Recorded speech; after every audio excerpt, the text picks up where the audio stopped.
We're here with Jeff Swampy, the creator of Phineas and Ferb, and we're in the Creative first. So, how are you feeling here today in this festival that attracts a lot of youth and designers, wannabe designers, and all that? It's pretty cool. I always like the chance to go talk to students and people that want to get into this business, because if you ever forget why this is a great job, talking to young people will remind you of just how cool your job is. And you always get people that are just so exciting and enthusiastic, and it's cool. And I always get back from these events very invigorated. It's like, yes, I have the best job in the world. You have one of the most successful shows for kids that is not only attractive because it has different characters and also very intelligent and portrays intelligence in a different way. There is not a bad thing to be intelligent. That a lot of kids shows for kids are not like that. Are very dumb, very silly. When do you come with this idea of making the characters so unique? Well, I know we always thought being smart was cool. I think that's because we thought we were smart, so we must be cool. But we noticed a couple of things. One, when we were young, we always liked the shows that didn't talk down to us, that didn't treat us as if we were stupid. We appreciated smart shows, so we assumed that kids today were just as smart as we thought we were back then. So we wanted to make shows for those kids. And the other thing we noticed when we finally got to developing the show is that most of the characters that were on the air were either dumb or jerks. So it was the jerks and idiots that seemed to be everywhere. And we thought we could make a cool show that wasn't filled with jerks and idiots. And still make it edgy. And that was kind of the challenge. And I think because of that, it felt like it was a very unique show. It didn't seem like everything else that was on the air. It wasn't just a lot of idiots yelling at each other. And it seemed to connect with people. It was difficult to pitch that idea. I mean, a lot of what comes with TV is really difficult, and they try to go to the safe. To the safety, and you were trying not to go to that place. Do you confront them? How do you play that out? We had some confrontations.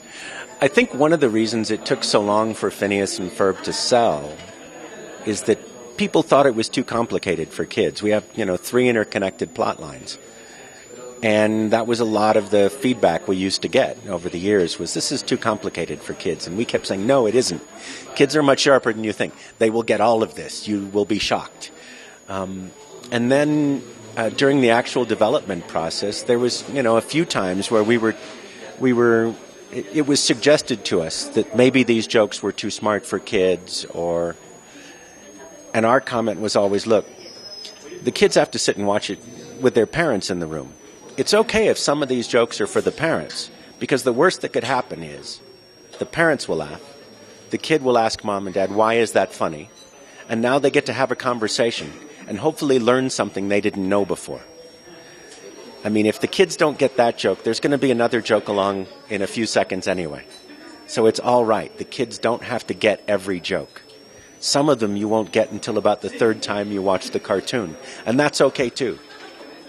And fortunately, we won most of those arguments. With that idea about integrating the parents with the children, because right now a lot of what we see in television is like a babysitter.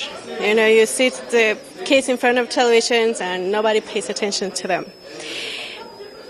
It was difficult for you as writers, producers, to portray that in a television show, like feeling that it should be integrated, not different. Like you're telling me that parents should be with their kids.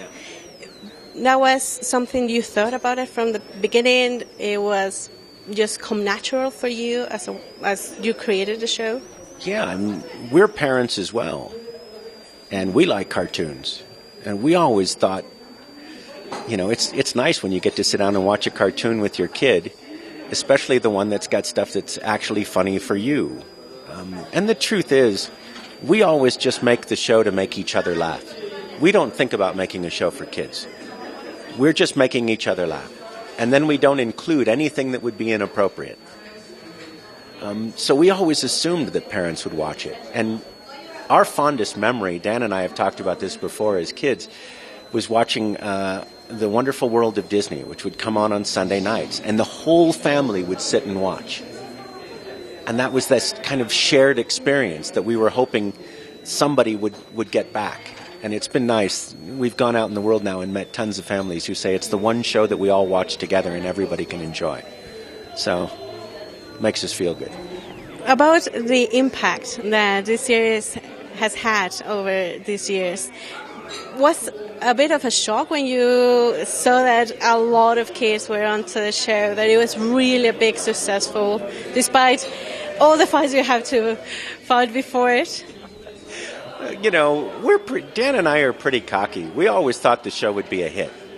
We never thought it would be this big. I mean, we thought, hey, we might get 52 shows. This would be great. We'll be working for a few years. How cool is that? But this is so far beyond our wildest dreams. And I remember the first time we saw the characters walking around the park and thought something we created is now walking around Disneyland. We both just cried. Because it's beyond your wildest dreams. And everywhere we go in the world, we see the show. Everywhere. That's just staggering. That's amazing. And about upcoming projects, what do you have in mind? Are you developing something new? Is it for kids, for adults? We've got a few things. I mean, right now we're really focused on getting the last of this season finished. We're working right now on our Star Wars crossover special, which is coming out this summer. So it's kind of tons of work going into that. We've got a few more specials that'll be coming up all the way through, I think, through 2015. There'll still be specials airing. So we're really working on finishing those, and then we'll see what comes next. We might just take a little vacation. We've been doing this nonstop since 2006. We need a vacation. Well, welcome to Mexico and enjoy Creativa Fest. Thank you very much. Muchas gracias.